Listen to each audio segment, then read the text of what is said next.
संत रामपाल जी महाराज एक ऐसे महान संत जिन्होंने अपनी सतभक्ति, तत्व ज्ञान, करुणा और सेवा के बल पर समाज में नई मिसाल कायम की है। संत रामपाल जी महाराज की अगुवाई में उनके सभी सतलोक आश्रमों से समाज कल्याण के अद्भुत कार्यों ने समाज को सुनहरे भविष्य की एक नई उम्मीद दिखाई है। संत रामपाल जी महाराज से नाम दीक्षा लेने के बाद लाखों लोगों की लाइलाज बीमारियां जैसे कैंसर, एड्स आदि ठीक हुई। संत जी के ज्ञान से प्रेरित होकर उनके अनुयायियों ने लाखों यूनिट रक्तदान किया।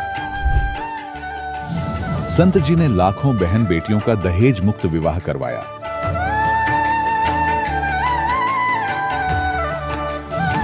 संत जी ने लाखों लोगों का नशा छुड़वाया, करोड़ों उजड़े परिवार बसे।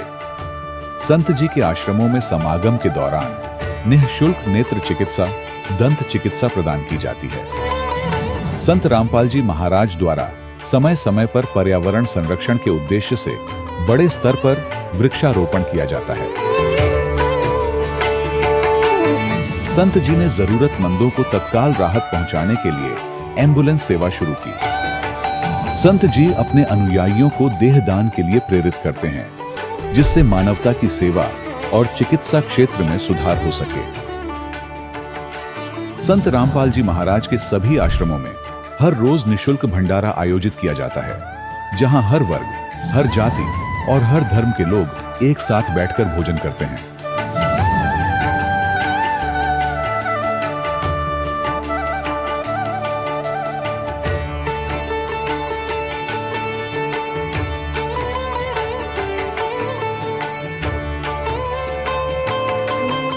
संत रामपाल जी महाराज की अन्नपूर्णा मुहिम ने गरीब और बेसहारा लोगों के जीवन में एक नई ऊर्जा और उम्मीद को जन्म दिया है। घर घर खाद्य सामग्री और जरूरी मदद पहुंचाकर संत रामपाल जी महाराज ने लोगों को दुख और मजबूरी से लड़ने की ताकत प्रदान की है।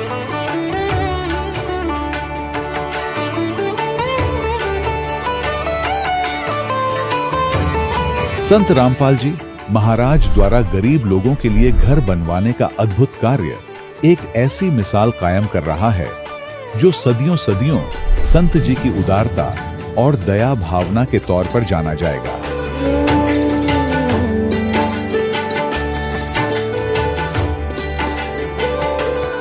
संत रामपाल जी महाराज के आश्रम में हजारों बुजुर्गों को सम्मान और प्यार के साथ जीवन जीने का अवसर मिलता है। उनके खाने, रहने और स्वास्थ्य की पूरी जिम्मेदारी संत रामपाल जी महाराज उठाते हैं। अनाथ बच्चों के लिए संत रामपाल जी महाराज के सभी आश्रम किसी वरदान से कम नहीं। यहाँ उन्हें शिक्षा, संस्कार और भविष्य के लिए बेहतर अवसर प्रदान किए जाते हैं। चाहे बाढ़ हो, भूकंप या महामारी, संत रामपाल जी महाराज और उनके अनुयायी हमेशा ही जरूरतमंदों के लिए सबसे आगे खड़े रहते हैं।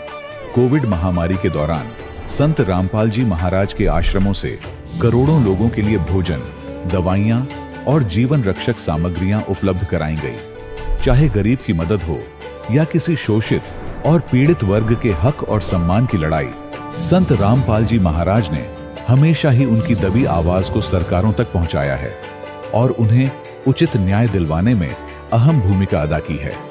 समाज में आध्यात्मिक और सामाजिक मूल्यों के प्रति जागरूकता लाने में संत रामपाल जी महाराज हर कदम पर मानवता के सच्चे सेवक साबित हुए हैं। संत रामपाल जी महाराज का जीवन हमें सिखाता है कि सच्ची सेवा वही है जो निस्वार्थ भाव से की जाए। आइए हम भी इस महान सेवा के कार्य में इस महान संत से जुड़ें और संत रामपाल जी महाराज से नाम दीक्षा लेकर अपने जीवन को धन्य बनाएं।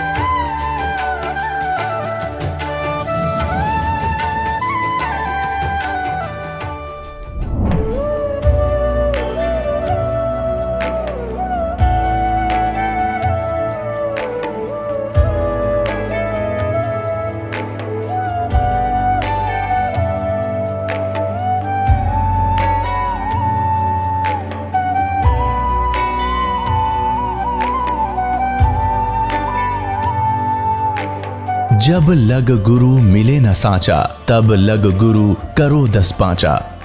क्या गुरु बदल सकते हैं? क्या गुरु बदलने से पाप लगता है? आध्यात्म के इस मैदान में आखिर सही गुरु कौन है? गीता जी में वर्णित तत्वदर्शी संत कौन है? इन सभी प्रश्नों के उत्तर जानने के लिए अवश्य सुनिए जगत गुरु तत्वदर्शी संत रामपाल जी महाराज के मंगल प्रवचन।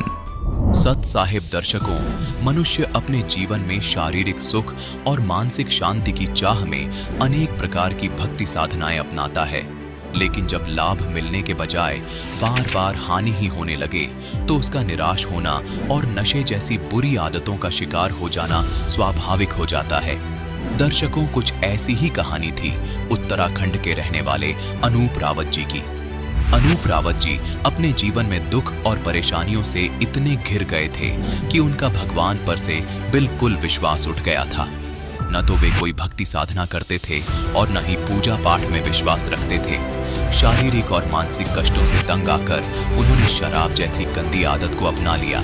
लेकिन दर्शकों, आज अनूप रावत जी का कहना है कि जब से मैंने संत रामपाल जी महाराज की शरण ग्रहण की है और उनके द्वारा दी गई शास्त्रानुसार भक्ति साधना को अपनाया है, तब से मेरा और मेरे परिवार का जीवन पूरी तरह बदल गया है। दर्शकों, आखिर ऐसी कौन सी भक्ति विधि है जिसे संत रामपाल जी महाराज बता रहे हैं, जिसे अपनाने से अनूप रावत जी जैसे लाखों श्रद्धालुओं का नशा छूट जाता है? जो काम सरकारें और संस्थाएं नहीं कर पा रही, वह संत रामपाल जी कर रहे हैं। आखिर इसके पीछे की सच्चाई क्या है? आइए सुनते हैं अनूप रावत जी की कहानी, उन्हीं की जुबानी। सर नमस्कार। नमस्कार जी। सर क्या नाम है आपका? मेरा नाम अनूप रावत है। अनूप जी कहाँ से आए हैं आप? मैं सल्ट अल्मोड़ा उत्तराखंड से आया हूँ जी। संत रामपाल जी महाराज से कब जुड़े आप? संत रामपाल जी महाराज जी से दास ने 2004 में दीक्षा ली थी। सर संत रामपाल जी महाराज से नाम दीक्षा लेने से पहले आप क्या भक्ति साधनाएं करते थे? मैं जी कोई भक्ति उक्ति नहीं करता था। जो मेरे मम्मी पापा करते थे मैं बोलता था सब ये ढोंग है, और मैं तो शुरू से ही बचपन से ढूंढता था कि कुछ और है मामला, लेकिन मुझे पता नहीं था क्या है। सर संत रामपाल जी महाराज की शरण में कैसे आए आप? मैं दिल्ली में नौकरी करता था, तो विन केबल पे परमात्मा मतलब संत रामपाल जी महाराज जी का सत्संग आता था 2-2.5 घंटे, 5 बजे से 7 बजे 7:30 बजे तक आता था। मैंने वो सत्संग देखा। उससे पहले भी मैं कई और गुरुओं के सत्संग देखता रहता था, लेकिन वो उनको देखा मैंने कि वो नाटक जैसे कर रहे हैं, कोई अपनी वाणी का दिखा रहा है, कोई ड्रामा कर रहा है, कोई कुछ कर रहा है। लेकिन संत रामपाल जी महाराज जी का जो सत्संग आता था उसमें संत रामपाल जी महाराज वेदों को, गीता को और पुराणों को दिखाते थे कि ऐसा ऐसा है और इसमें इस भक्ति, उस परमात्मा की भक्ति करनी चाहिए थी। तो उसके बाद मैंने वो देखा, 2 साल तक लगातार 2002 से 2004 तक मैंने वो सत्संग देखा। पूरा मैंने एनालिसिस करा, और एनालिसिस करने के बाद वेदों में, गीता में, सभी शास्त्रों में प्रमाणित, इवन और भी जो उन्हें दिखाए, बाइबल दिखाया, उसके बाद गुरु ग्रंथ साहिब दिखाया, उनमें भी प्रमाण आया कि परमात्मा एक ही है और वो कबीर है। तो फिर मैंने डिसाइडेड करा कि ठीक है, मुझे उनको गुरु बनाना चाहिए, और मैं उनके पास गुरु बनाने के लिए चले गया। आज के दिन जो लोग भक्ति करते हैं वो किसी न किसी प्रकार का लाभ प्राप्त करने के लिए ही भक्ति करते हैं, जैसे आध्यात्मिक लाभ प्राप्त करना, भौतिक लाभ प्राप्त करना, मानसिक लाभ प्राप्त करने के लिए। आपने संत रामपाल जी महाराज से नाम दीक्षा क्यों ली? मैंने मोक्ष के लिए नाम लिया, और परमात्मा की दया से मैं थोड़ा बहुत रोजी रोटी तो कमा ही रहा था। दिल्ली में अपने परिवार का भरण पोषण करा था, लेकिन मैं मोक्ष के लिए मुझे वो लिया था क्योंकि थोड़ा मेरी संस्कृत सही थी। तो जितने भी हमारे आचार्य थे या शास्त्री थे जिन्होंने हमें पढ़ाया था, उन्होंने बोला था कि मोक्ष सबसे बड़ी बात होती है। मनुष्य योनि का एक ही मकसद है, मोक्ष प्राप्त करना। सर संत रामपाल जी महाराज की शरण में जो भी जाता है उनको आध्यात्मिक, भौतिक और मानसिक लाभ मिलते ही मिलते हैं। सर आपको क्या लाभ मिले संत रामपाल जी महाराज से नाम दीक्षा लेने के बाद? परमात्मा स्वरूप हमारे गुरुजी संत रामपाल जी महाराज जी से मुझे बहुत से लाभ हुए। सबसे पहले 2004 में जब मैंने मालिक से नाम उपदेश लिया तो मेरी गवर्नमेंट जॉब लगी। मैं स्वास्थ्य विभाग में उत्तराखंड में फार्मासिस्ट की पोस्ट पे आ गया, जबकि 13 साल से मैं ऐसे ही लटक रहा था। उसके बाद यहाँ पे नौकरी लगने के बाद परमात्मा की दया से परमात्मा ने मेरे को हल्द्वानी जैसी जगह में एक प्लॉट भी खरीदवाया। प्लॉट खरीदवाने के बाद मैंने उसमें आज 200 गज में अपना बहुत अच्छा परमात्मा ने मेरे को एक कोठी दे रखी है। ये मेरे को लाभ है। उसके बाद शारीरिक लाभ, मेरे को बहुत खांसी होती थी हर हमेशा, जब भी मौसम चेंज होता था मेरे नाक से नाक बहती रहती थी। और उसके बाद परमात्मा ने धीरे धीरे वो करके मैं जैसे साधना करता रहा तो वो भी मेरा ठीक हो गया। और उसके अलावा मैं बहुत से दारू पीता था, इतना दारू पीता था कि मेरे को किसी भी चीज़ का कोई कॉकटेल ही नहीं होता था। 2-3 टाइप अलग अलग टाइप के ब्रांड मिलाने के बाद भी कॉकटेल नहीं होता था। तो वो भी मैं पीता था, वो भी छूट गया मेरा। उसके बाद मैं बीड़ी सिगरेट पीने का तो चेन स्मोकर था। एक डॉक्टर ने मेरे को बोला था कि तुम्हें अपने दांत से या बीड़ी सिगरेट से, तो इसलिए मेरे को वो भी फ़ायदा रहा। उसके अलावा और भी कई आध्यात्मिक लाभ हुए, सांसारिक लाभ हुए और मानसिक लाभ हुए। मेरा मन आज की डेट में परमात्मा को संपूर्ण पाने के बाद बिल्कुल एकदम स्थिर हो गया है। सर, जैसा कि देखा जाता है कि संत रामपाल जी महाराज से जो भी श्रद्धालु नाम दीक्षा लेते हैं उनको नशामुक्त करने में संत रामपाल जी महाराज का विशेष योगदान होता है। सर, जैसा कि आज के दिन सरकारें बड़ी बड़ी योजनाएं लागू करती है नशामुक्त भारत बनाने के लिए, सर संत रामपाल जी महाराज ऐसी क्या दवाई देते हैं जो भी श्रद्धालु उनसे नाम दीक्षा लेता है वो नशा छोड़ देता है? संत रामपाल जी महाराज जी हमें जो शास्त्र अनुकूल साधना बताते हैं, वो शास्त्र अनुकूल साधना से फायदा होता है। गीता में लिखा हुआ है कि भगवान बोलते हैं अर्जुन को, ये अर्जुन, तो यदि शास्त्र विधि पूजा करेगा तो तेरे को सब लाभ होगा, और जो व्यक्ति शास्त्र अनुकूल साधना नहीं करता है उसको कोई लाभ नहीं होता। तो परमात्मा हमको शास्त्र अनुकूल साधना बताते हैं, और उस शास्त्र अनुकूल साधना से जो लाभ इंसान चाहता है, हर आदमी बीड़ी खूब पीता है लेकिन बोलता है मैं छोड़ना चाहता हूँ, दारू खूब पीता है कहता है यार मैं छोड़ना चाहता हूँ, तो परमात्मा वो इच्छा उसकी उस शास्त्र अनुकूल साधना से, उन मंत्रों के सिमरन से वो पूरी हो जाती है। परमात्मा ऐसा कोई जादू टोना कुछ नहीं करते, कोई झाड़ फूक नहीं लगाते। परमात्मा एक्चुअल भक्ति बताते हैं जो वेदों में, गीता में और पुराणों में लिखी हुई है। सर, आपने मंत्र सिमरन की बात की। यदि आज के दिन देखा जाए तो हिंदुस्तान के लोगों की सोच ये हो गई है कि मंत्रों के जाप करने से किसी भी व्यक्ति की कैंसर जैसी भयानक बीमारी ठीक नहीं हो सकती। तो ये क्या कारण है कि आज के दिन लोगों का भक्ति से विश्वास उठ गया है? लोगों को विश्वास ही नहीं हो रहा कि भक्ति करने से बीमारियां ठीक हो सकती हैं, क्योंकि लोगों का जो रुझान है वो साइंस की तरफ ज्यादा हो गया है। परमात्मा बोलते हैं कि जैसे कबीरदास जी के लिए वेदों में लिखा हुआ है कि कबीर अंगारी ऐसी, बम्बारी ऐसी, रितधामा स्वरज्योति ऐसी, कि वो जो कबीर जो है वो अंगारी ऐसी माने पाप के पाप को भी काटने वाला है, बम्बारी ऐसी माने बंधनों के बंधन को भी छुड़ाने वाला है, और रितधाम वो रितधाम में रहता है। लेकिन मोस्टली जितने भी भक्ति करते हैं या समझते हैं वो सोचते हैं कि परमात्मा निराकार है और उससे उनको लाभ नहीं हो पा रहा। लेकिन यदि वो शास्त्र अनुकूल साधना करेंगे और एक्चुअल मार्ग पे चलेंगे, क्योंकि सही रास्ते पे है ही नहीं। यदि कोई बच्चा स्कूल न जाके कहीं दूसरी जगह जाएगा तो उसका रिजल्ट खराब ही होगा। तो इसलिए जो सही भक्ति करेगा और अपनी उन साधनाओं का, मंत्रों का जो सिमरन लिखा हुआ है वेद और गीता उनमें शास्त्रों में, तो तभी उसको फायदा होगा। अदरवाइज उसके अलावा फायदा नहीं होना है, क्योंकि साफ लिखा हुआ है गीता में कि शास्त्र अनुकूल जो भक्ति नहीं करता उसको कोई लाभ नहीं होता, उसकी कोई मुक्ति नहीं है और उसको कोई फायदा होना नहीं है। सर, एक बात ये भी जहन में आती है कि आज तक किसी भी संत ने शास्त्र के अनुसार भक्ति बताई ही नहीं है या लोग समझ नहीं पाए हैं। ऐसा क्या है कि संत रामपाल जी महाराज ही केवल शास्त्रों के अनुसार भक्ति बताते हैं? इतने सारे धर्मगुरु हैं, लाखों की तादाद में उनके समर्थक भी हैं, वो क्यों शास्त्रों के अनुसार भक्ति नहीं बता रहे हैं? क्या कहना चाहेंगे इस बारे में? जो और धर्मगुरु हैं इनको कुछ पता ही नहीं था। इनका जो भी पुराना लगा हुआ था, जैसे कि हम गाँव में कोई भक्ति करते हैं जी, ठीक है मेरे दादा ने ऐसा बताया था, मेरे उनने ऐसा बताया था, हम तो इतने टाइम से कर रहे हैं, क्योंकि उनको खुद पता नहीं था तो वो अपने अनुयायी को क्या बताते हैं। वो तो महिमा के भूखे होने के कारण आज भी अपने अनुयायी को बरगला रहे हैं कि तुम किसी और गुरु के शरण में मत जाना, दूसरा गुरु नहीं बदलना चाहिए। जबकि परमात्मा की साफ सी वाणी है कि जब तक आपको सच्चा गुरु नहीं मिलता तब तक 10-5 गुरु करो आप। और जो व्यक्ति साधन, जैसे हम हिंदू धर्म में हैं तो जो गीता और 4 वेद और पुराण हमारे कहते हैं उसके अनुसार हमको भक्ति करनी चाहिए, क्योंकि आध्यात्म में हमारे लिए वो ही संविधान है। जैसे हिंदुस्तान में रहने के लिए हमारे लिए संविधान है, वैसे ही हमारे आध्यात्मिक संविधान गीता और 4 वेद पुराण हैं। इसी तरह जो मुसलमान भाई है उनके लिए कुरान शरीफ, वो एक्चुअल में देखे कि कुरान शरीफ में किस चीज़ की साधना करनी है और वो भगवान कौन है।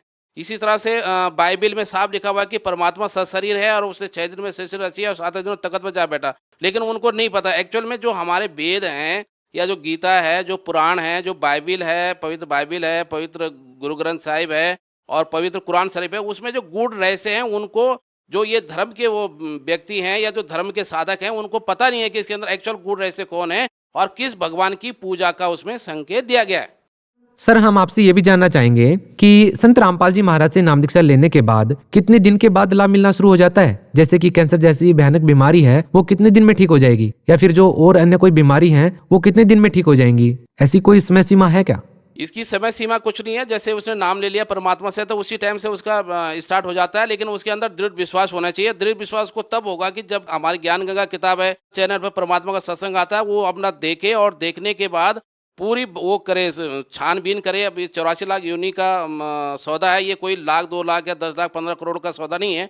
84 लाख योनि का सौदा है, बहुत मुश्किल से मनुष्य जीवन मिलता है। वो देखे पूरा वेद में, पुराण में, कुरान में, जो हमारे ज्ञान गंगा किताब है उसको ले और पूरा एनालिसिस करके, जैसे इस दास ने 2 साल परमात्मा का पूरा सत्संग देखा, किताबें पढ़ी, अपनी गीता बाइबल उसे पुराण से कुरान इनसे मिलाया और मिलाने के बाद भक्ति में आया। तो उसको जब दृढ़ विश्वास हो जाएगा, जब वो साधना करेगा तो उसके अंदर शंका नहीं रहनी चाहिए। यदि उसके अंदर शंका नहीं है और तब वो संत रामपाल जी महाराज जी के बताए हुए शास्त्र अनुकूल साधना कराए तो उसको लाभ मिलना निश्चित है। सर आप लोग क्यों प्रचार कर रहे हैं? आपका क्या स्वार्थ है? आखिर आप लोगों को क्यों समझा रहे हैं? ऐसा है कि ये हम काल के जाल में फंसे हुए हैं। हम गीता में परमात्मा ने सृष्टि रचना के बारे में बताया, हम काल के जाल में फंसे हैं। ये कभी हमें गधा, कभी कुत्ता, कभी घोड़ा, कभी सूअर बनाता है और कभी मनुष्य योनि देता है, वो परमात्मा की दया से। तो इसी तरह से हम अपने भाई उनको सब बताना चाहते हैं, क्योंकि हम सभी आत्माएं हैं और हम ये चाहते हैं कि सभी आत्माओं को यहाँ से कल्याण हो। जैसे हमको साधना, सही साधना मिल गई है, तो इसी तरह से हम उनको बताना चाहते हैं कि वो भी काल के जाल से, कल गधे, कुत्ते, सूअर और इससे बनने से बचें और मोक्ष को प्राप्त करें। जैसे गीता के अध्याय नंबर 18 के श्लोक नंबर 66 में लिखा है कि सर्वधर्माम परित्याज माम एकम शरणम व्रज अहम त्वा सर्व पापेभ्यः मोक्षामि मा शुच। तो उस मोक्ष को प्राप्त करने के लिए कि वहां चल जाएंगे, फिर जन्म मृत्यु नहीं होगा और फिर हम गधे, कुत्ते, घोड़े यहाँ संसार में नहीं बनेंगे। सर लोगों के लिए आज के दिन ये भी एक विकट समस्या है कि हर रोज टीवी चैनल पर एक नया बाबा एक्सपोज हो जाता है। आखिर इन सब चीजों को देख करके लोग एक संत के ऊपर कैसे विश्वास करें? तो लोग आखिर संत रामपाल जी महाराज के बारे में कैसे समझ पाएंगे कि वो बिल्कुल सही है? क्या कहना चाहेंगे आप? गीता में साफ लिखा हुआ है कि तू उस परमात्मा की भक्ति कर जिसके शरण में जाने के बाद कि फिर यहाँ मनुष्य योनि में नहीं आना पड़ेगा, क्योंकि साधन के अनुसार हिसाब से आप भक्ति करेंगे तो तब आपको लाभ होगा। जैसे और नकली जो गुरु हैं उनका आप जैसे गीता के अध्याय नंबर 15 के श्लोक नंबर 1 में बताया हुआ है कि ऊर्ध्व मूलम अध शाखम वाला जो श्लोक है कि ऊपर को मूल वाला, नीचे को शाखा वाला, जो वृक्ष को जड़ से लेके पत्ते तक बता देगा, वो तत्वदर्शी संत है। सिर्फ उसी तत्वदर्शी संत की शरण में जाने से बोलते हैं कि तेरा मोक्ष हो सकता है और रोग कट सकते हैं। सर यह लोग कैसे डिसाइड करें कि कौन शास्त्र के अनुसार भक्ति बता रहा है और कौन शास्त्रों के विरुद्ध भक्ति बता रहा है? इसके लिए हमारे जितने भी धर्म ग्रंथ हैं, जैसे मान लीजिए हम हिंदू धर्म में हैं तो हमारे लिए 4 वेद और गीता इसके लिए प्रमाण है। जो पुराणों के अंदर जो गीता का ज्ञान है वो हमारे लिए प्रमाण है। जैसे मुस्लिम धर्म में हमारे भाई लोग हैं तो उनके लिए पवित्र कुरान शरीफ में जो साफ लिखा है वो अपनी कुरान शरीफ को एक बार फिर से पढ़ें कि किस भगवान कौन है, किधर को इशारा है। उसके बाद हमारे सिख भाई जो हैं वो अपने पवित्र गुरु ग्रंथ साहिब को पढ़ें कि उसमें गुरु नानक जी ने किस परमात्मा की तरफ को संकेत किया कि वो परमात्मा कौन है। उसके बाद ऐसे ही बाइबल में वो समझें कि वो परमात्मा कौन है और कैसे आता है और कैसे उसके लक्षण होते हैं, तो उस लक्षण से उसमें साफ बताया तो उससे उसको परमात्मा मिल सकता है। ये आडंबर से या मनमुखी साधना से या जो लोक वेद के हिसाब से ऐसा कुछ नहीं होगा। देखा देखी से, शास्त्र के प्रमाण से ही वो आगे अपनी मुक्ति पा सकता है। सर भगत समाज को आप क्या संदेश देना चाहेंगे? ये दास भगत समाज को ये देना चाहता है कि भव नाम जन्मानाम अंते ज्ञानवान माम परपदे वासुदेव सर्वमति सहमात्मा सुदुर्लभे। इसमें गीता में साफ कहा है कि बहुत बहुत जन्मों के अंत में मनुष्य जन्म मिलता है और उसके बाद भी मेरे जो ज्ञानी आत्मा होता है जो कि ज्ञान को समझता है या कलेक्ट करता है पूरे अपने जीवन के लिए कि कैसे मोक्ष होगा, ज्ञानी आत्मा मुझे जानता है कि मैं कौन हूँ। और वासुदेव सर्वमति सहमात्मा सुदुर्लभे कि वो सच्चिदानंद घन ब्रह्म ही सब कुछ है, जो कि देवों के ऊपर भी देव है, यानी वासुदेव है, देवों के भी ऊपर देव है। उसको पहचानने वाला संत बहुत दुर्लभ होता है। सोचिए, पहले मनुष्य जीवन ही बहुत दुर्लभ है और उसके बाद उस संत का मिलना बहुत दुर्लभ है। तो इसलिए आपके लिए सबसे बड़ा सुनहरा परमात्मा की दया से, संत रामपाल जी महाराज की दया से बहुत अच्छा अवसर है कि आपको वो संत आया हुआ है जो कि उस परमात्मा को बता रहा है कि वो कबीर है और उसकी पूजा करने से, उसकी शास्त्र अनुसार साधना करने से आप मोक्ष प्राप्त कर सकते हो। ये मेरा आपके लिए संदेश है। सर संत रामपाल जी महाराज के आदेश अनुसार हिंदुस्तान में जगह जगह नाम दीक्षा सेंटर खोले गए हैं जहां पर लाखों की संख्या में श्रद्धालु संत रामपाल जी महाराज से जुड़ रहे हैं। यदि बात करें उत्तराखंड की, तो उत्तराखंड में संत रामपाल जी महाराज से जुड़ने के लिए कौन कौन सी जगह पर नाम दीक्षा सेंटर खोले गए हैं? परमात्मा स्वरूप हमारे सदगुरु रामपाल जी महाराज जी की दया से हमारे पास रुड़की में एक नामदान केंद्र है, देहरादून में नामदान केंद्र है, श्रीनगर गढ़वाल में हमारे पास नामदान केंद्र है और बागेश्वर बेटा में हमारे पास एक नामदान केंद्र है। उसके बाद हल्द्वानी में एक नामदान केंद्र है और काशीपुर में एक नामदान केंद्र है। इसके अलावा भी जो भक्त कहीं और बाहर के हैं, टीवी पे हमारा सत्संग, परमात्मा का सत्संग चलता है संत रामपाल जी महाराज जी का। उसके नीचे एक पीली पट्टी आती है, उसके अंदर जो भी नंबर ले होते हैं उन नंबर पर आप फ़ोन करके अपनी जगह का नामदान केंद्र और दीक्षा केंद्र आप जान सकते हैं, उससे आप जानकारी प्राप्त कर सकते हैं। और साथ में मुफ्त में यदि आपको ज्ञान गंगा चाहिए, आपके पास अभी तक ज्ञान गंगा नहीं पहुंची है, तो वो आप ले सकते हैं। जी बहुत बहुत धन्यवाद साहब जी। दर्शकों, अभी आपने सुने संत रामपाल जी महाराज से दीक्षा प्राप्त करके सुखी हुए भक्त के अनुभव। अब देखिए जगत गुरु तत्वदर्शी संत रामपाल जी महाराज के मंगल प्रवचन।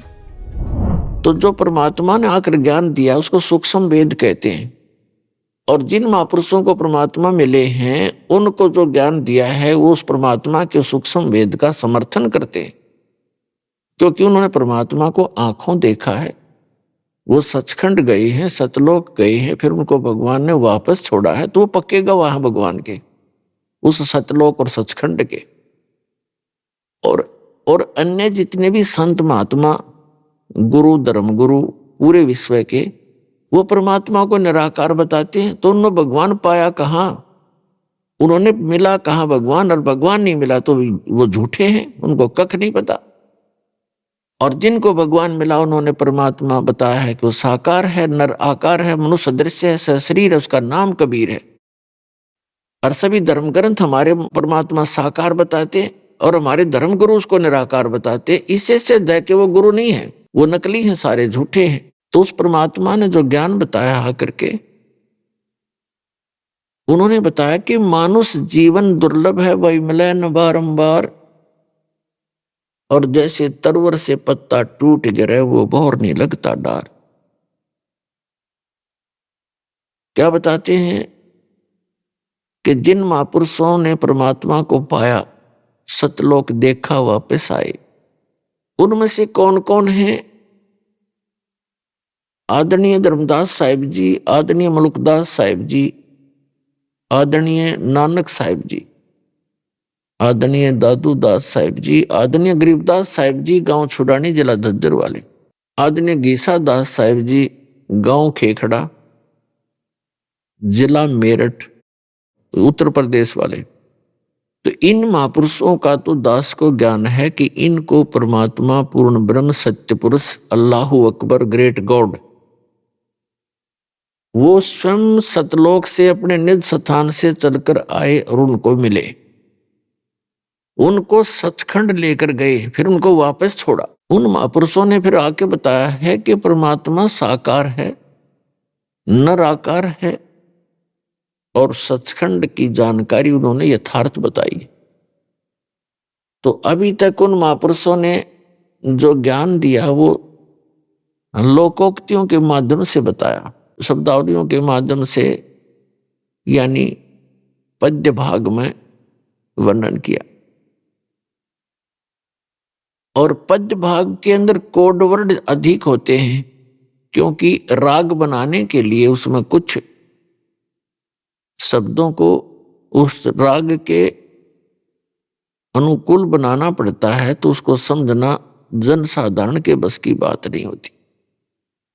तो उन महापुरुषों का एक खास उद्देश्य था कि ये रहस्य भी बना रहे, नकली संतों को इसका ज्ञान भी ना हो, और जब परमात्मा ने जो निर्धारित समय ये बना रखा था, इसमें इस दास को भेजना था, और इस दास को अकल दे करके कबीर भगवान ने अकल दी और उन कोड वर्डों को ठीक से जाना और समझा, और जिससे आपका कल्याण संभव है।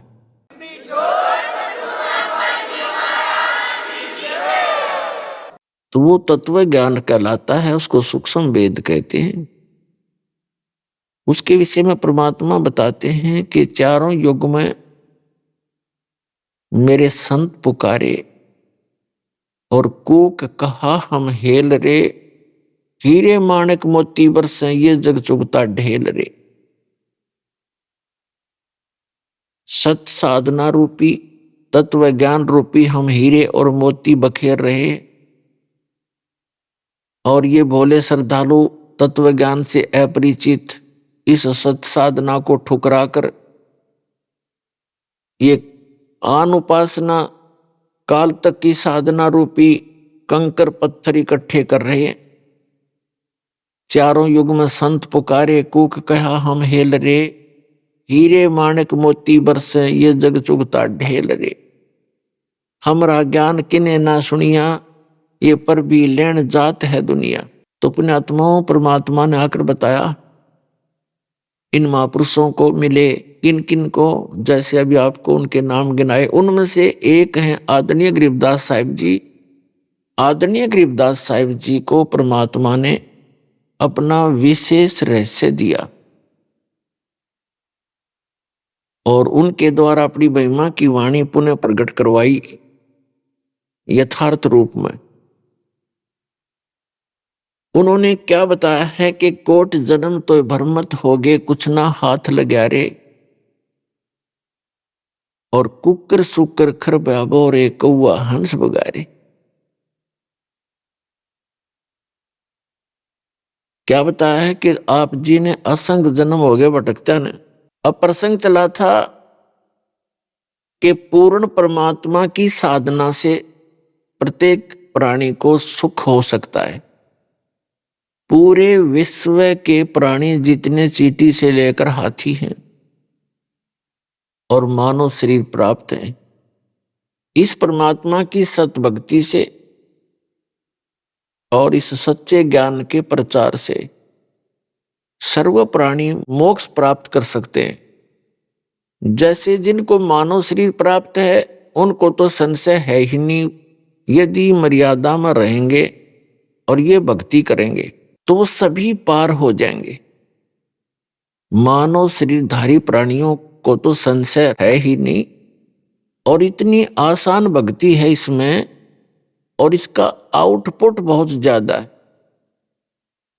आउटपुट कैसे ज्यादा है? जो सतनाम आपको दिया जाएगा, जो आज तक रहस्य बना हुआ था, परमात्मा ने इसको छुपा के रखा था, केवल उन महापुरुषों को दिया था जिनके नाम दास ने गिनाए हैं। आदरणीय धर्मदास साहिब जी को, आदरणीय मुल्कदास साहिब जी को, आदरणीय नानक साहिब जी को, आदरणीय दादू साहिब जी को, आदरणीय गरीबदास साहिब जी, आदरणीय गीसा दास साहिब जी को, आदरणीय महर्षि रामानंद जी को।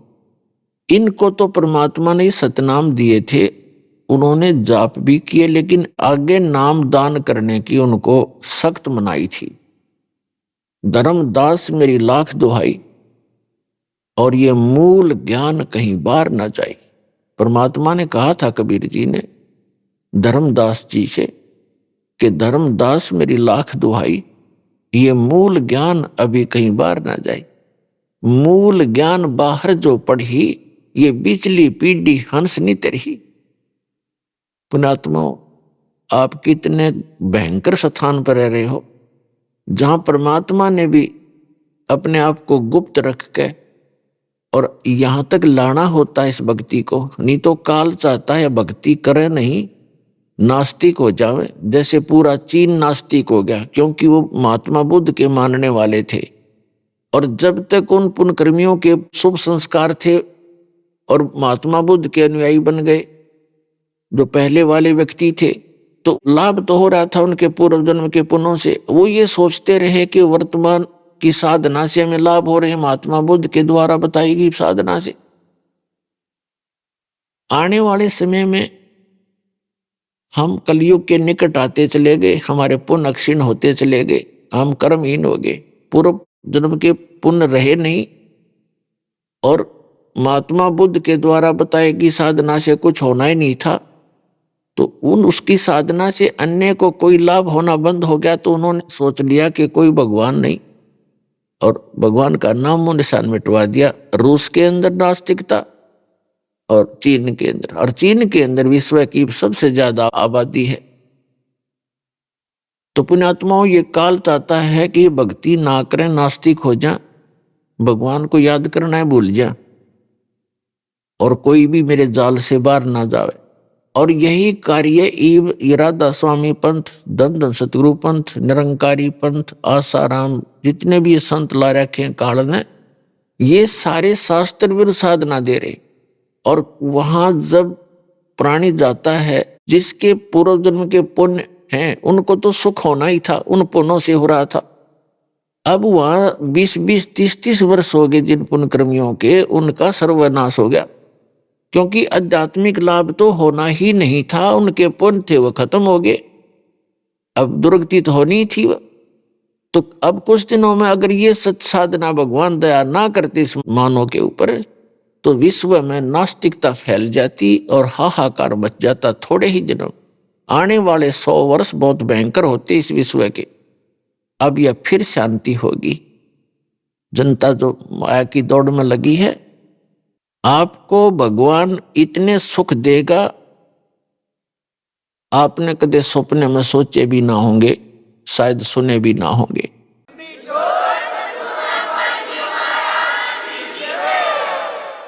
तो भगवान को इसलिए खोज रहे हम, हमारे दादे परदादे थे, भगवान के लिए मर मिटा करते थे।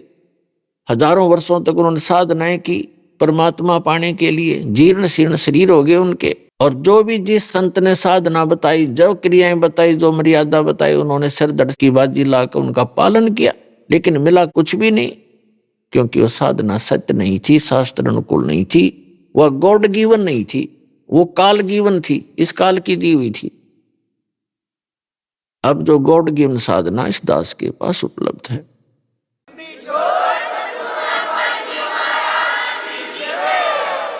और यही कारण है कि यहाँ आप देख रहे हो, भौतिक सुख भी मिलेंगे, शारीरिक सुख भी आपको मिलेगा, क्योंकि ये आपका पिता है।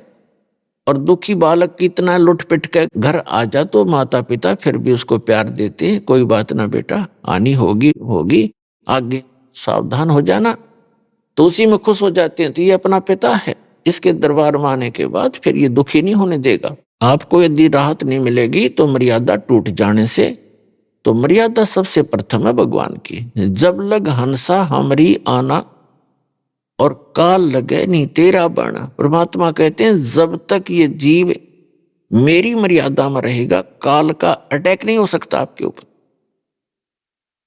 तो पुण्यात्माओं, आप मर्यादा तभी रखेंगे जब आप इस ज्ञान से परिचित हो जाएंगे। तो ज्ञान से परिचित कराने के लिए सब सत्संग किया जाता है, आपको सीडी बना कर दी जाती है, पुस्तकें बना रहे हैं भक्त, आप तक पहुंचा रहे हैं। तो इस ज्ञान को समझने के बाद फिर आप ना तो इन ठगों से ठगोगे जो पग पग पर बैठे हैं, किते हाथ देखनी है, किते पितरा देखनी है, किते नकली संत नरे झूठ बोले सारे दिन बकवाद करें, क्योंकि आपको ज्ञान नहीं। और दास चाहता है कि आपको ज्ञान दूं, मास्टर बना दूं आपको, ताकि इनकी ठगों की ठगाई में आप ना आए, आपका जीवन सफल हो, आपके बच्चे सुखी रहेंगे।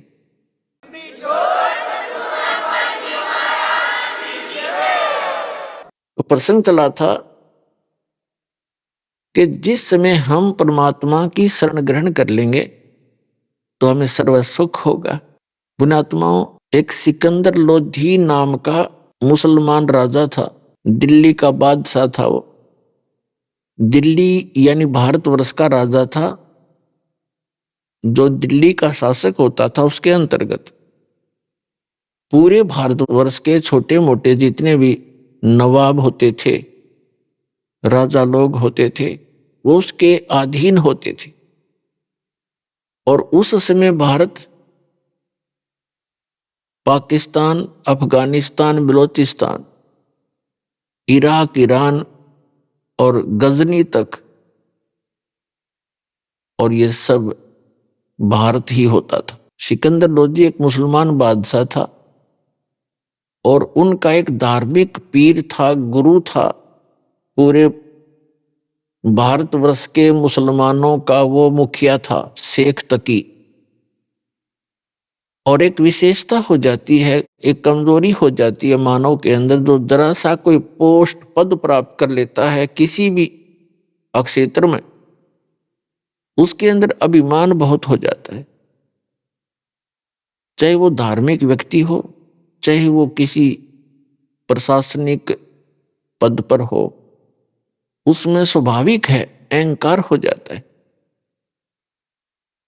और अहंकार उस प्राणी को होता है जिसको अपनी औकात का पता नहीं, क्योंकि हम जीव हैं और जीव को जरा सा झटका नहीं उठा भगवान का या अपने कर्म का, और फिर भी हम फूले फिरते हैं। अहंकार जिसके अंदर होगा, अभिमान जहां होगा, वो पाप की जड़ होती है। दया धर्म का मूल है और पाप मूल अभिमान। और तुलसी दया ना छोड़ियो जब तक घट में प्राण। तो सिकंदर लोधी को एक असाध्य रोग हो गया, जलन का। जलन का रोग ऐसा होता है जैसे कभी किसी के हाथ पर गर्म पानी या चाय गिर गई हो, और उससे कितनी भयंकर पीड़ा होती है प्राणी को। हाथ जल जाता है, फोले भी हो जाते हैं। तो जलन का रोग ऐसा ही होता है, लेकिन उसमें कहीं ऐसा चिन्ह नजर नहीं आता कि ये कोई जला हुआ है। और पूरे शरीर में ऐसी दाह लग जाती है जैसे शरीर अग्नि में डाल रखे। इतनी भयंकर पीड़ा उस राजा को होगी, क्योंकि जब तक पुण्य चलते हैं तो वो कितने पाप करे चाहे कितनी बकवाद करे, उसको पुण्य मिलते ही रहेंगे। ये विधान है भगवान का। और जब पुण्य नाश हो जाएंगे फिर उसकी कोई नहीं चलेगी, उसकी दुर्गति शुरू होती है। अपने आत्माओं, ये तो परमात्मा की भक्ति नहीं करते कुछ प्राणी, वो तो अब बिजली गिरी है।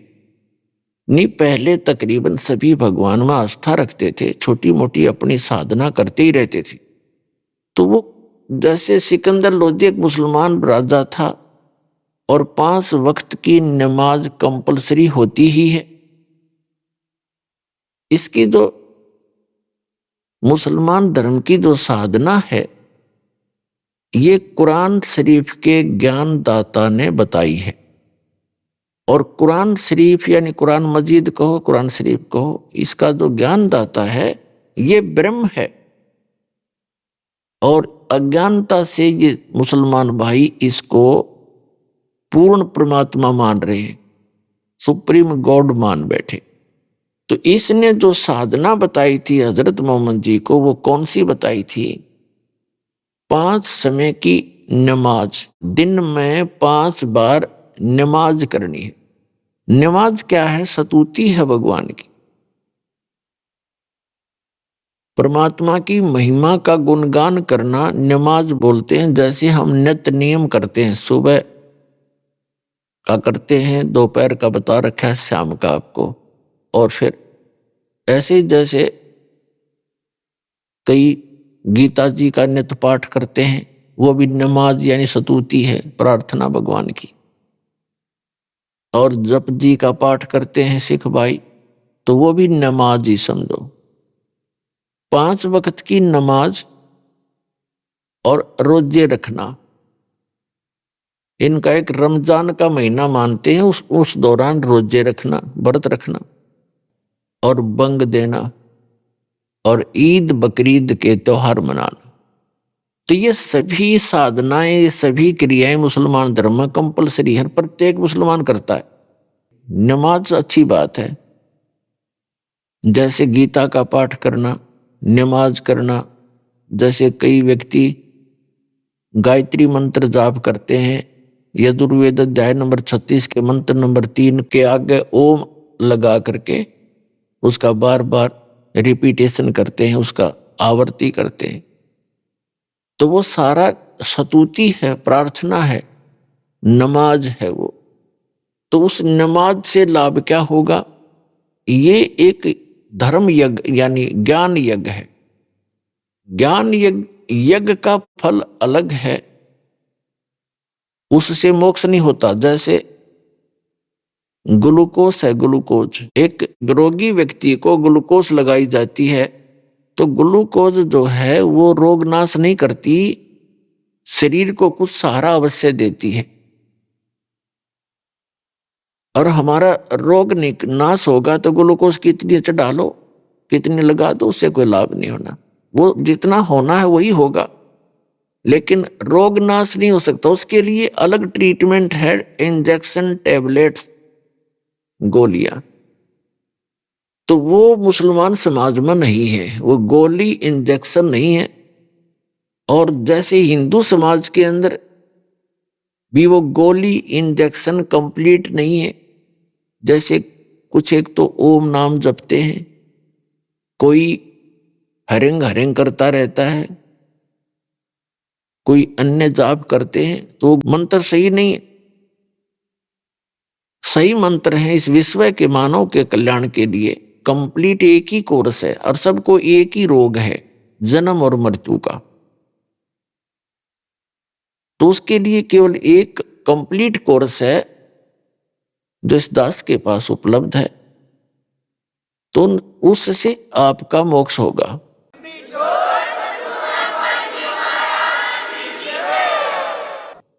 तो वो क्या करते हैं? 5 समय की नमाज कर ली और फिर रोजे रख लिए, व्रत रख लिए। रोजे माने व्रत, और बंग माने ऊंचे सुर में आवाज पुकारना परमात्मा को।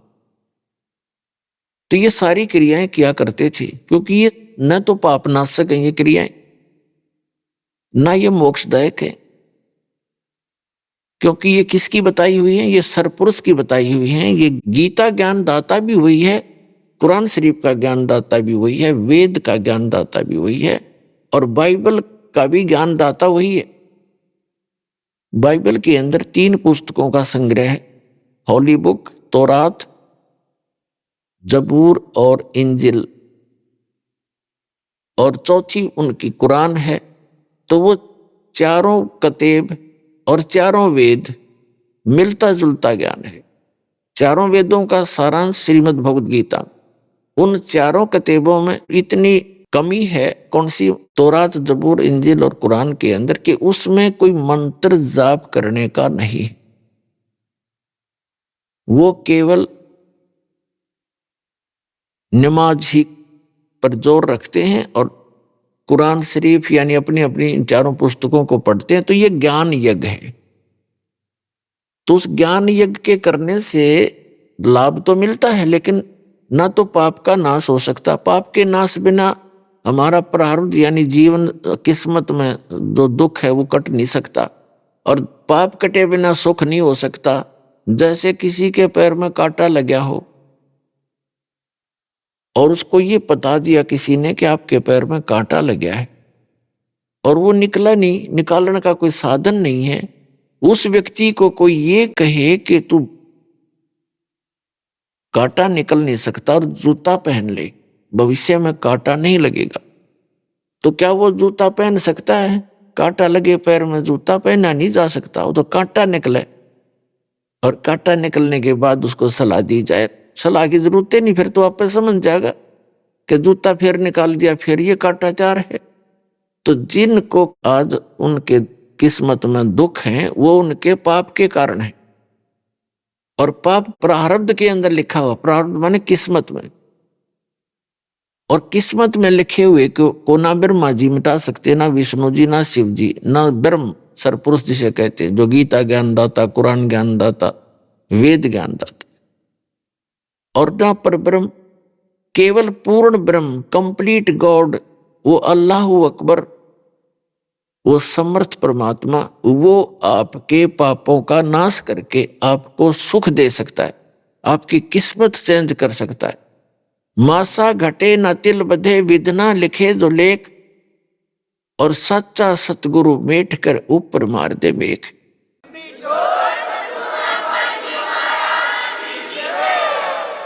अब सच्चा सतगुरु, क्योंकि अब सतगुरु भी नकली बहुत हो गए, इसलिए सच्चा सतगुरु बोला गरीबदास जी ने। और सतगुरु कौन होता है? विश्व में एक ही होता है। जब परमात्मा आए थे वो स्वयं अकेले ही थे, और कोई सतगुरु नहीं थे, क्योंकि भगवान जब आते हैं वो सतगुरु, संत और एक अच्छे नागरिक और तत्व ज्ञाता जगत गुरु का काम वो अकेले ही करते हैं। तो यहां बताया है कि मासा घटे न तिल बढ़े, विद ना लिखे जो लेख, जो विधाता ने आपके पूर्व जन्म के पुण्य और पापों के आधार से जो आपकी किस्मत बनाकर भेज दी, उसमें से कोई कम और ज्यादा नहीं हो सकते। और कौन कर सकता है उसमें परिवर्तन? वो पूर्ण परमात्मा, समर्थ, वो कबीर गॉड है, गॉड कबीर, वो अल्लाह अकबर, वो कंप्लीट परमात्मा, पूर्ण ब्रह्म, वो कर सकता है। और उसने उसका करने का तरीका बता रखा है। तो करने का भाव ये है कि कंप्लीट जो पूजा की विधि है वो इस दास के पास है। जैसे अज्ञान इसी को कहते हैं, जैसे ये सतलोक सचखंड की महिमा बताने वाले जितने भी संत पंथ ग्रंथ बने हुए हैं, इनके अपने ग्रंथ, वहाँ वो कहाँ धोखा खा गए, कहाँ मार खा ली उन्हें। वो कहते हैं कि जो हमने तो इन ब्रह्मा विष्णु महेश से कोई लेना देना नहीं, और न ही हम इनका जाप करें, हमने वेदों की आवश्यकता नहीं, हमने गीता भी नहीं देखनी, पोथी तो थोथी होती है। पुण्यात्माओं, ये अज्ञानता का एक हिस्सा है, तत्वज्ञानहीनता का एक पार्ट है, हिस्सा है, भाग है, जब तक हम इस पूरे अध्यात्म ज्ञान को नहीं समझते। गीता एक अनमोल ग्रंथ है। पुण्यात्माओं, जैसे दास ने बताया है कि ये जो वेदों का ज्ञानदाता भी सरपुरुष है और गीता जी का भी ज्ञानदाता यही है। इसने श्री कृष्ण में प्रवेश करके बोला। और बाइबल का ज्ञानदाता भी यही है, कुरान शरीफ का ज्ञानदाता भी। और कारण क्या है कि इसने जो वेदों में ज्ञान दिया, फिर गीता जी में दिया, ये सबसे पहले का ज्ञान है। उसके बाद उसने अन्य दूसरों में उसको रिपीट नहीं किया बार बार। जो अन्य ज्ञान उसने दिया बाइबल के अंदर, कुरान शरीफ के अंदर, उन चारों किताबों में, तो वो बार बार वो ज्ञान नहीं दिया जो पहले वो दे चुका था।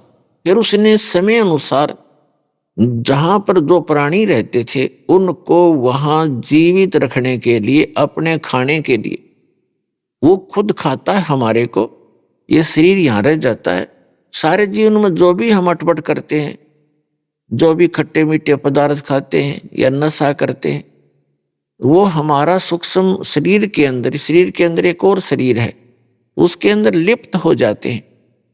आप देखते हो पूरे विश्व में हुक्का, शराब, तम्बाकू और भूकी, क्या क्या डग्गा खाने लग गया प्राणी।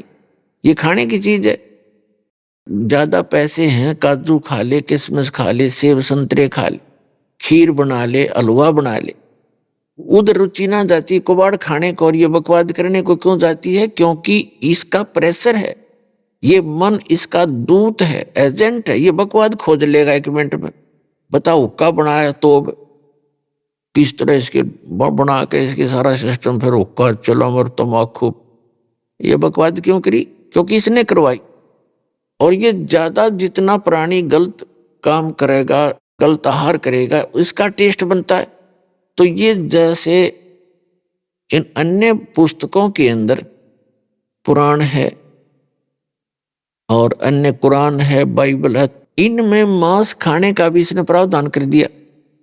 क्यों? इसने तो इनको जीवित रखना है, किसी तरह रहो, पाप करो चाहे कुछ करो, तेरा आहार बना रहे। और जिसमें वेद और गीता बोली गई थी, उस समय पूरी पृथ्वी पर फलदार वृक्ष थे। ये सामक आपने देखा होगा, सामक एक घास होता है। आजकल का तो बाजरा नहीं है इतने मोटे, दूसरे में ये सामक इतना मोटा होता था। और एक बार झाड़ ले, 2 मार के पाड़ के 2 बार झाड़ ले, इतना निकलाता था और उसको खाते थे। ऐसे बाजरा गेहूं भरे रहते थे। गए, झाड़ा तोड़ा खाया, फल तोड़े खाए, मांस खाने की आवश्यकता ही नहीं थी। और जितने हमारे कर्म घटते गए, संस्कार घटते गए, कम पुण्यकर्मी प्राणी पृथ्वी पर जन्म होता गया, उसी तरह से उनके अनुकूल ही ये सुविधाएं समाप्त होती चली गई। फिर ये मांस खाने लगे। मांस खाने की चीज है, हुक्का पीने की वस्तु है, तम्बाकू ऑक्सीजन की आवश्यकता है इस बॉडी को, और इसमें ठोकें कार्बन डाइऑक्साइड जबरदस्ती। तो ये इस तरह की जो हमारी क्रियाएं जीव के बस की बात नहीं, युग काल करवावे है। इस काल से बचने के लिए हमने एक समर्थ का सहारा चाहिएगा। वो समर्थ कबीर साहब है। नहीं छूटन नहीं दे विकार आपके, चाहे कितनी बात बना ले। ऋषि में ऋषियों के इतिहास देखे, घरते निकल गए अफलातून बन के, भगवान पावांगे, अपने विषय वासनों पर काबू पावांगे, वहां भक्ति करके आए वापस। यो पाराशर नाम के एक ऋषि थे हैं, और दरिया को पार करने लगे।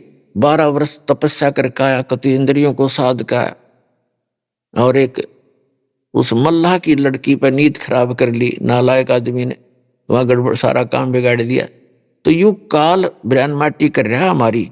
हमने ना सदभक्ति करने देता, बकवादा हम लाए रखे, ना हमने नेक नीति से रहने देता, कोई ना कोई को बद करवा के छोड़े। जब हम समर्थ की शरण में आ जाएंगे, इस मन की लगाम बांध देगा, इसको जकड़ देगा, इसको इतना जबरदस्त कि बकवाद सोचेगा तो कर नहीं सकता, क्योंकि इसको तुरंत दिखाई देगा ये कर रहा है तेरे साथ, ऐसे बन जाएगी। तो भगवान का डंडा इसके ज्ञान वाला साथ रहेगा, तब हम बुराइयों से बचेंगे, अपना सद्भक्ति कर सकेंगे। फिर हम चोरी नहीं करेंगे, जारी नहीं करेंगे, विकार नहीं करेंगे, बीड़ी शराब मांस तम्बाकू नहीं खाएंगे और सद्भक्ति करेंगे, सत्साधना करेंगे, तो भगवान पुनः पृथ्वी पर हरा भरा कर देगा। 2 मिनट लगे उसने, के देरी लगे, 10 मिनट में सारा पानी बरसा दे और वर्षा हुई और मौज हुई।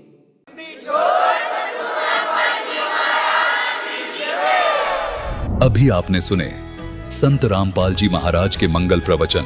आइए अब सुनते हैं संत रामपाल जी महाराज से नाम दीक्षा लेकर सतभक्ति करके अद्भुत लाभ प्राप्त करने वाले अनुयायी के विचार।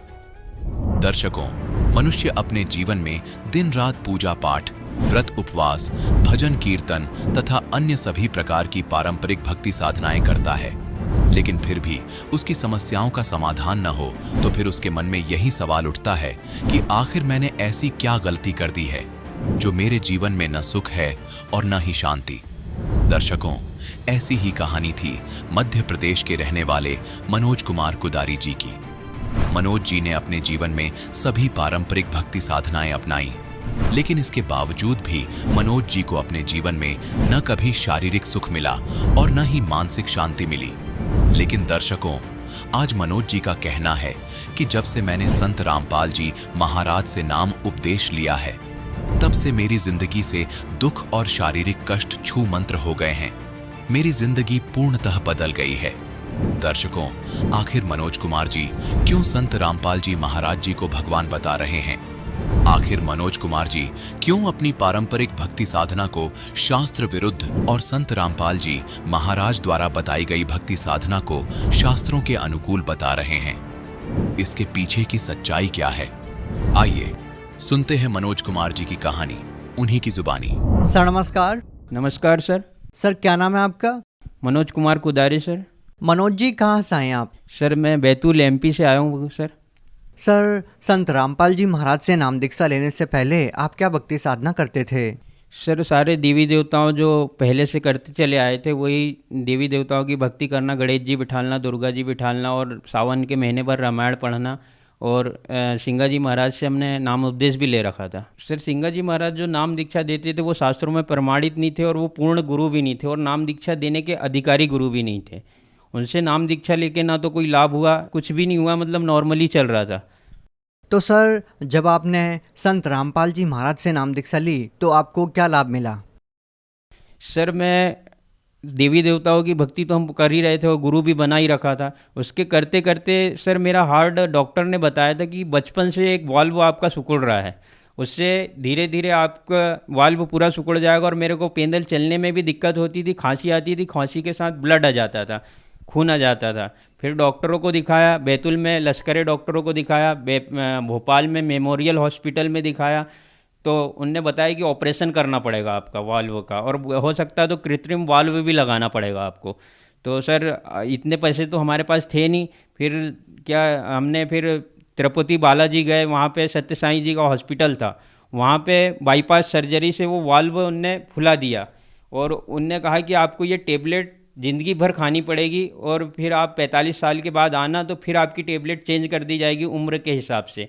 तो टेबलेट तो आपको खाना ही पड़ेगा और कोई भी हार्ड काम, मेहनत का काम आप नहीं कर सकते हो, नहीं तो आपका वाल्व फिर से सिकुड़ जाएगा और गोली बंद नहीं करनी है आपको। वाल्व आपका ज़्यादा सिकुड़ गया तो ऑपरेशन होगा और ऑपरेशन में भी रिस्क नहीं और लाइलाज बीमारी थी और ये कभी भी मतलब आपकी मृत्यु हो सकती थी। और मैं बहुत ही दुबला हो गया था, सिंगल हड्डी हो गया था, मतलब वो दवाई को लेते लेते और हार्ट की परेशानी से, और खून भी आ जाता था। फिर वहाँ पे उनने बाईपास सर्जरी की और टेबलेट खाने के लिए बोला। टेबलेट मैंने 2 साल तक खाई सर, और फिर भोपाल में रहता था, वो टेबलेट खा खा के मैं परेशान हो गया था। फिर मैंने संत रामपाल जी महाराज की ज्ञान गंगा पुस्तक पढ़ी और पुस्तक पढ़ने के बाद मैंने गीता, रामायण, ये वेद पुराण सब पहले ही से पढ़ रखे थे।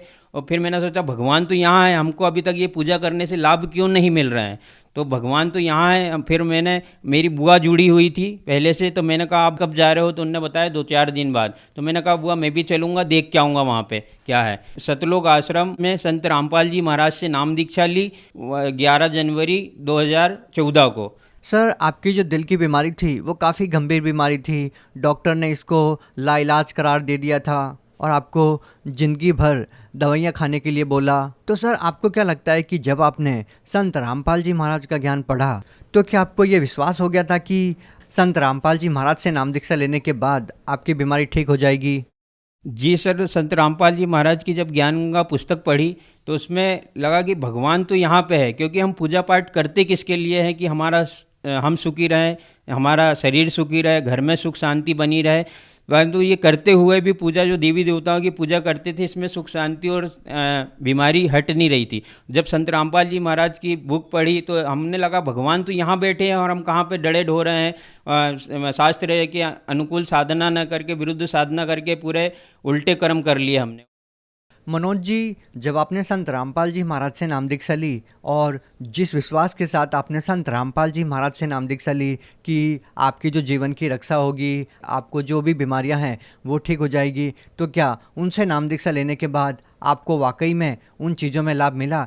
जी सर, मेरे को लाभ मिला। मैंने फिर सतनाम लेने के बाद सारी गोली दवाई छोड़ दी जो डॉक्टर ने बोला था कि आपको लाइफ टाइम खानी पड़ेगी, नहीं तो आपका वाल्व फिर सिकुड़ जाएगा और फिर ऑपरेशन कराएंगे, उसमें आपके बचने के कोई चांसेस नहीं रहेंगे।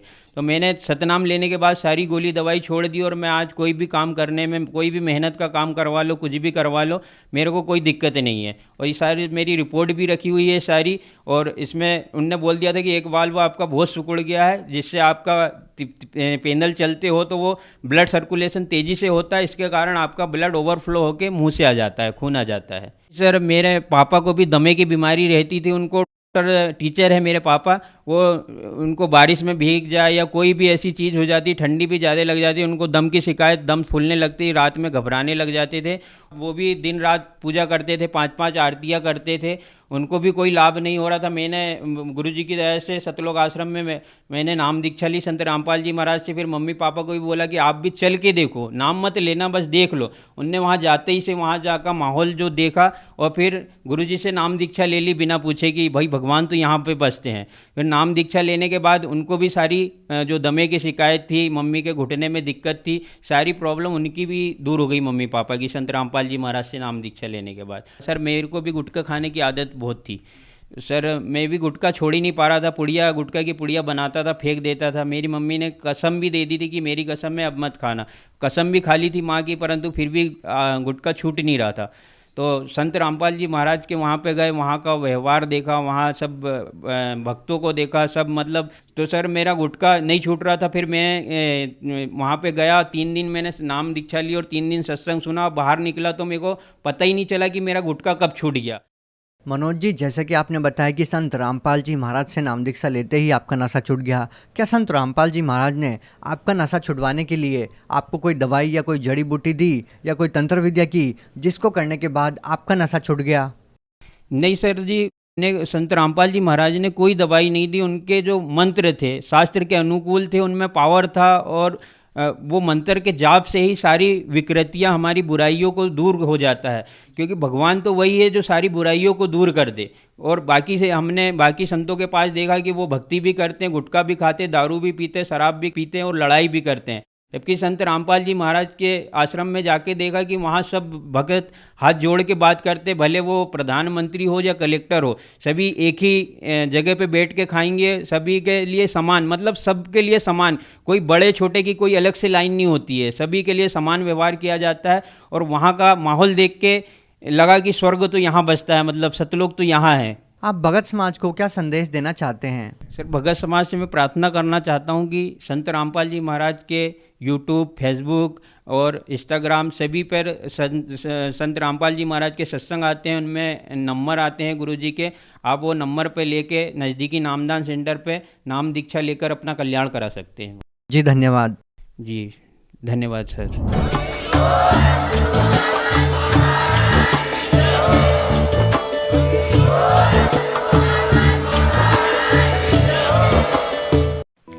आप सुन रहे थे जगत गुरु तत्वदर्शी संत रामपाल जी महाराज के मंगल प्रवचन। अधिक जानकारी के लिए संपर्क करें।